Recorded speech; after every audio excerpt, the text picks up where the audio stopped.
Welcome to Chillin' 101. We hope this video helps. You start by verifying essentials.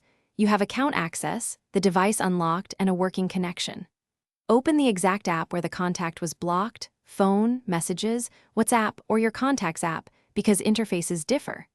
Once in, go straight to settings or the three-dot menu. Make sure to pick the account profile if multiple accounts are present. This first step is critical because the unblock option lives in app-specific settings, and skipping to a different app wastes time and risks repeated errors. Once done, navigate to privacy or blocked contacts inside that app. On some apps, it's called block numbers or account settings. Search or scroll the block list to find the exact entry. Use the search field or filter to speed this up. Make sure the identifier matches phone number, email, or username because apps can store duplicates. If you see multiple similar entries, tap them to view details so you don't accidentally unblock the wrong person and reintroduce the issue.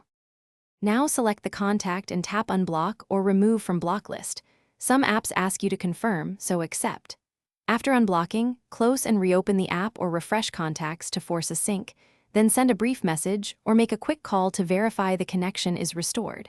If the person remains blocked, check linked accounts and repeated blocks across devices.